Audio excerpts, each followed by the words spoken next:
সামনে ব্রাহ্মণ বসে যায়, সামনে ফুলের ডালিতে ফুলগুলো নিয়ে নেয়, বাম হাতে ঘন্টা রাখা হয়, একটা হাতে ছোট ঘন্টা, ওপর দিকে বাঁধা আছে একটা বড় ঘন্টা, ডান সাইডে রাখা আছে বড় একটা ঢোল, ওই ঢোলের উপরে একজন জোরে জোরে বাড়ি দেয়, ঘন্টা তখন জোরে জোরে টানা হয়, আর ব্রাহ্মণ তখন পড়তে থাকে হোতারমিন্দ্র হোতারমিন্দ্র মহাসুরিন্দ্র বল্লম জ্যেষ্ঠং চেষ্টং পরণং পূর্ণং ব্রহ্মণং আল্লাহ রাসূলুল্লাহ মুহাম্মদ রাকাম রাসূলুল্লাহ আল্লাহ ইল্লাল্লাহি ইল্লাল্লাহ আতিসমিন তাওরামের সাতারদিন সমান্বিত মুহাম্মদ ইতিখ্যাত শিষ্য শাখা সমান্বিত নিরিপস্য মহাদেব মুরস্তানি বাসিন গঙ্গ জলিস্য সংস্নাব্য পঞ্চগব্য সমান্বিত চন্দ্রাদি ভীরভৎ চতুষ্টম মনসাহরম মনসাহরম নমস্তুতে নমস্তুতে গিরিজিনা ত্রিপুরা সুনাশা বহুমায়া পরিবর্তনে ওম নমস্তায় নমা নমঃ। কি পড়েছে? একদম বাস্তব কথা বলছে, শুনে রেখে দেন। মাঝে মাঝে হয়, আমার তো একদম পাশে মন্দির, মাঝে মাঝে যাই, একসঙ্গে বসে অনেক কথা হয়, খুব ভালো লাগে সত্যি। তবে আমাদের ভিতরে ঝামেলা নেই, মাঝে মাঝে একটু একটু করে বলি যে কাকা বাবু ওইটা পড়লেন কি হয়। দেখি সকালবেলা আমার সুধীর কাকা ঘোষ বসায় এসে বলছে খোকা গরু লোয়ার মতো লোক আছে। আমি বলি কেন? তো একটা গরুর অবস্থা খুব ভালো না, বিক্রি করে। আমি বলি কাকা ও যদি বিক্রি হয় তো জবাই করে খেয়ে ফেলবে। বলতে খোকা এখন পয়সার দরকার, যা পারিস করি ফেল, অসুবিধা নেই। বুঝতে পেরেছেন? এখন সোনার চাঁদ মানিকেরা শেষের বেলা হিসাবে দেখা গেল ভারতবর্ষে গরুর ব্যবসা করে কোটি কোটি টাকা ইনকাম করে তিনজন ব্যক্তির নাম, তিনজনাই হলো হিন্দু। বোঝা যায়নি? গরু বন্ধ করবেন কি করে? গতদিন আমি আলোচনা করছিলাম এই গরুর সম্পর্কে আলোচনা, আমি কোরআন থেকে আলোচনা রেখেছিলাম আর সঙ্গে বেদ বাইবেল থেকে। তাই বলেছিলাম যেদিনকে বাবা মা মারা যায় আর শ্রাদ্ধ হয়, শ্রাদ্ধের দিন ব্রাহ্মণরা আসলে যদি গরুর গোস্ত খাওয়ানো হয়, বিষ্ণু পুরাণের 11 পৃষ্ঠায় লেখা আছে তার বাপ 11 মাস শান্তিতে থাকবে। গরুর গোস্ত কি করে বাদ যাবে বলেন না? যেদিনকে পইতে নেওয়া হয় গরুর গোস্ত খালি লোক দেখতে পাবে বলে আটা দিয়ে খামির দিয়ে গরু তৈরি করা হয়, তাতে 3 বার কামড়ে মারা হয়। মনে কি হলো বাবা? বলতে গরু খেয়েছে। তার মানে কি পইতে নিতে গেলে আস্ত গরু জবাই করে খাওয়াতে হয়, না হলে পইতে নেওয়া যাবে না। বুঝে গেছেন? শুনে রেখে দেন আমার সোনার চাঁদ মানিকেরা। রাগ করছেন না তো? খারাপ পাচ্ছেন না আমার সোনা? এখন আমি সময় দেখে আলোচনা শেষ করব। তাহলে চলে গেছি দ্বিতীয় কলেমা পড়ছি, আর দ্বিতীয় কলেমার সঙ্গে সঙ্গে শ্রী বেদব্যাস মুনি তিনিও বলে দিলেন শুনে রেখে দাও পৃথিবীর জমিনের মানুষ, যদি সত্যিকারে তোমরা প্রকৃত মুসলমান হও আর মুসলমান হয়ে মরতে চাও তাহলে স্মরণ করো আমার আল্লাহকে। নাসরুম মিনাল্লাহি ফাতহুন করিব ওয়াবাশশিরিল মুমিনিন। চলার পথে, ওঠার পথে, বসার পথে, শোয়ার পথে, খাওয়ার পথে, সর্বদাই সর্বসময় আমার সঙ্গে জাবানের সঙ্গে একমাত্র মিলে থাকবে কার সঙ্গে? আল্লাহর সঙ্গে। মোমেন যদি হবেন নিজে পরীক্ষা করে নেবেন যে প্রকৃত মোমেন আপনি হতে পেরেছেন কিনা। হুজুর কি করে করব? যে মানুষটা হোঁচট খেয়ে পড়ে যায়, হঠাৎ করে পড়ে গেলে জাবান থেকে একটা কথা বার হয়, উ করুক, আ করুক, বাবা করুক, মা করুক, ইন্নালিল্লাহ করুক, আল্লাহু আকবার করুক, সেই কথাটা কিন্তু তার নিজের বলা কথা না, এটা ভিতর থেকে কল থেকে বার হয়ে যায়, ঠিক না? তাহলে আপনি যখন হঠাৎ করে ভয় খাবেন কিংবা পড়ে যাবেন, আপনার জবান থেকে যদি আল্লাহু আকবার, ইন্নালিল্লাহ এই কথাটা বার হয়ে যায়, তাহলে আপনি ভেবে নেবেন মুমিনের জায়গায় আছেন। আর যদি মনে করেন পড়ে যাওয়ার সাথে সাথে ওরে বাবা বলে উঠেছেন, তাহলে মরণের সময় কিন্তু ওরে বাবা দিয়ে মরণ হবে। বুঝবেন না? এটা আপনি নিজে পরীক্ষা করে নেন আমার ভাইরা। তাহলে এখন এসেছি কোন জায়গায় যাচ্ছি? হোতার মিন্দ্র, হোতার মিন্দ্র মহাসুরিন্দ্রা। এখানে প্রথম কলেমার সঙ্গে মিল হয়ে যাচ্ছে। এবার দেখেন সেখানে আবার সম্মান দিচ্ছে অল্লং জ্যেষ্ঠং। আল্লাহ হলো বড়, কথাটা ঠিক না ভুল? অল্লং স্রষ্টাং, তিনি হলো একমাত্র স্রষ্টা। পরণং পুণ্যাং ব্রহ্মাণাং, তামাম পৃথিবী, ওরা বলেছে ব্রহ্ম, আমরা বলেছি তামাম পৃথিবী, তামাম দুনিয়ার একমাত্র সৃষ্টিকর্তার মালিক হলো তিনি।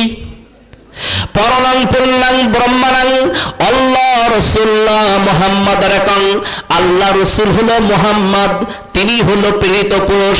মুহাম্মদ রাকাং বর্ষ আল্লাহ আল্লাম ইল্লাল্লাতি ইল্লাল্লাহ আদাল্লাহ বকুমে কম, আল্লাহ বকুম নিখত কম, তিনি হবেন আখিরি পয়গম্বর, তারপরে আর কোন নবী পৃথিবীতে আসবে না।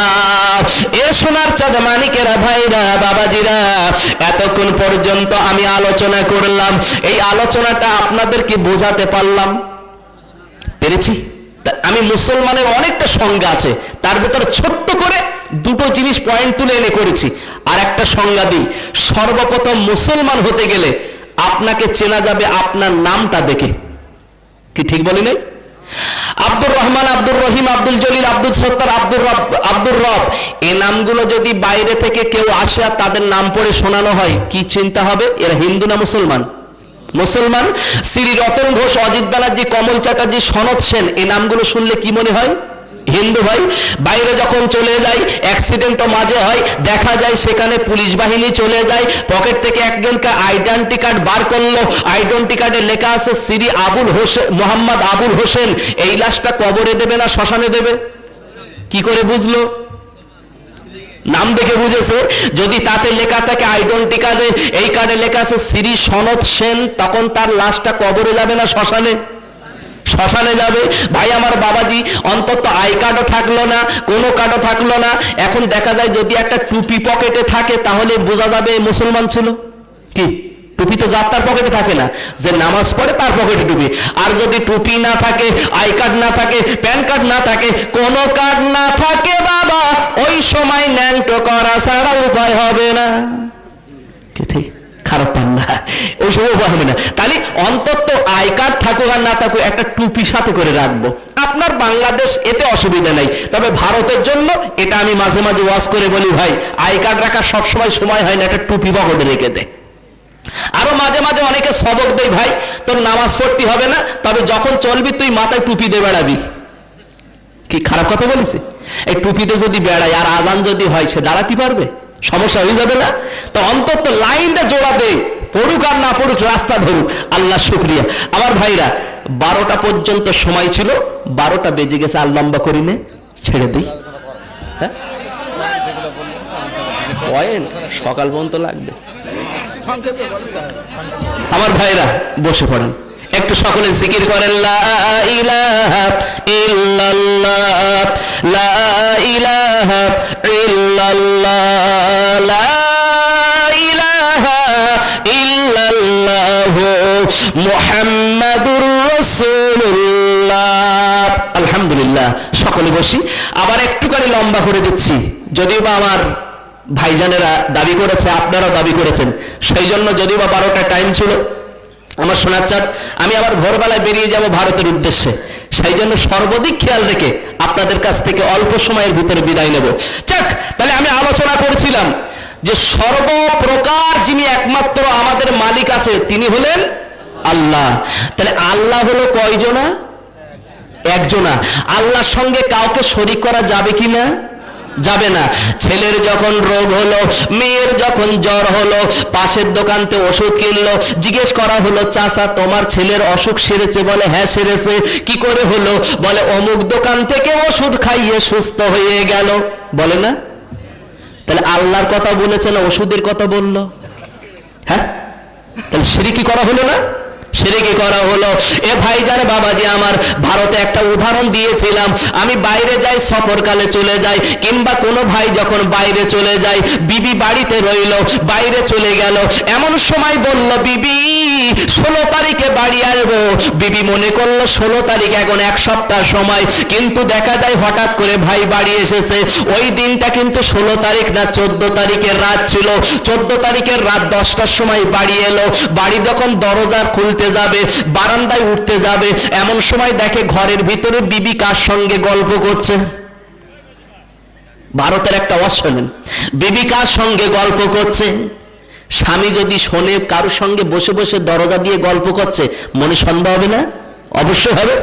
মনে সন্দেহ হলো, এমন সময় দরজার কাছে গেল, দেখলো দরজা জানালা আটকা ছিল, কিন্তু কপাল খারাপ, একটা কাঠরা পোকা কাঠ কেটে একটা দরজায় ফাঁকা করে ফেলেছে। আর স্বামী চোখ দিয়ে দেখতে পাচ্ছে এখানে নন্দাই বসে রয়েছে, মানে ননদ বিয়ে দিয়েছিল, সেই ননদের বর আজকের স্বামী নন্দাই। নন্দাই আর বিবি এক জায়গায় বসে কথা হচ্ছে।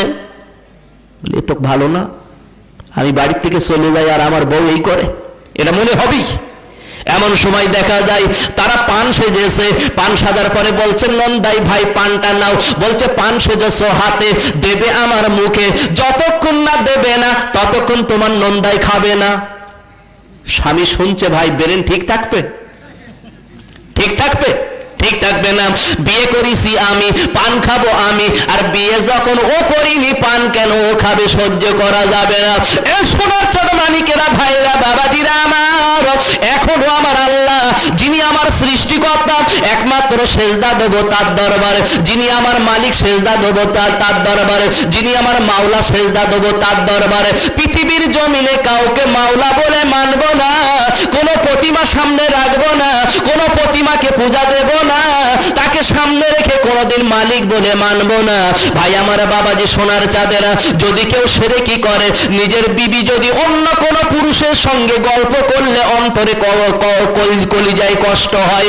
আমার আল্লাহর বান্দা যদি কাউকে শিরকি করে, আল্লাহর সঙ্গে শিরকি করে, আমার আল্লাহর তার থেকে বেশি কষ্ট হয়। হয় না? বেশি কষ্ট হয়। আমি দেখেছি অনেক মাজারে, আমি উত্তর ভারত তথা বিভিন্ন জায়গায় অলিদের মাজারে আমি গেছি, আমি খাজা হুজুরের দরবারেও গেছি। আমি সেখানে গিয়ে দেখলাম, আল্লাহু আকবার, কি পরিস্থিতি সে কথা ভাষায় বলা যাবে না। পাকিস্তান থেকে মানুষ আসছে একই রকম, বিভিন্ন এমপি এমএলএ আসছে সেই একই রকম, আর সাধারণ মানুষ একই রকম। আর আপনার বাংলাদেশের কিছু ভক্ত আছে, তারা দেখি চাদরের তলাতে পুরো মাথা কোথায় দিচ্ছে আল্লাহ জানে। খোদার কসম করে বলছি, শুনে রেখে দেন, আপনার সাতক্ষীরা ডিস্ট্রিক্টের একজন ভালো মুফতি মাওলানা হাফেজ, তিনি বেশ কিছুদিন আগে গেছিলেন, আমার একটা বন্ধু ছিল, ঠিক একই রকম দেখতে পেলাম। সেই মাজারের ভিতরে তিনি মাথা দিয়ে আছে এবং সেজদা দিয়েছে। জিজ্ঞেস করছে, কি সেজদা দিলেন ভাই, আপনি এত জ্ঞানী মানুষ? বলল, এটা হলো সম্মানীয় সেজদা। নাউজুবিল্লাহ। আমি আশ্চর্য হয়ে যাই, এ কি সর্বনাশ! সাতক্ষীরায় একটা বাড়িতে মাহফিল করলাম, একটা ঘরের ভিতরে যেতে দেয় না। আমি বলি, কি ব্যাপার? ঘরের ভিতর গিয়ে দেখি এই খাজা হুজুরের রওজার মতন একটা কবর করে রেখেছে, বলে কোন হুজুরের রওজা। নাউজুবিল্লাহ, আস্তাগফিরুল্লাহ। কি মানুষ পাগল হয়েছে, আমি কিছু ভেবেই পাই না, আমি কিছু ভেবেই পাই না। আল্লাহর ওলিদের অসম্মান করি না, আমি ভক্তি করি, আমি মহব্বত করি, কারণ আমি হচ্ছে ফুরফুরা হুজুরের মুরিদান, আমি মহব্বত করি ওলিদের, আমি হচ্ছে করিনি। কিন্তু এই ধরনের বিয়াদবি কোনোদিন আমি সহ্য করি না, আমার দ্বারা সহ্য হয় না। আমার সোনার চাঁদেরা, তাহলে আমি বলেছি আল্লাহ একজনা, তারাও বলেছে আল্লাহ একজনা, সকলে বলেছে আল্লাহ একজনা। এখন প্রমাণ একটুখানি রেখে চলে যাই। আজ থেকে বহুদিনের আগের ঘটনা, কেতাবের ভিতরে একটা পড়েছিলাম, সেই কেতাবে দেখলাম হযরতে নোমান বিন সাবিত খ্রিস্টানের দরবারে ইমানের কলেমা নিয়ে গেছে। হুজুর, আপনি ইমানের কলেমা পড়বেন? বলছেন না। কেন? বলছে, তোমার আল্লাহ নিরাকার, আমি তো দেখতে পাই না, কি করে পড়বো? তবে তিনটে প্রশ্ন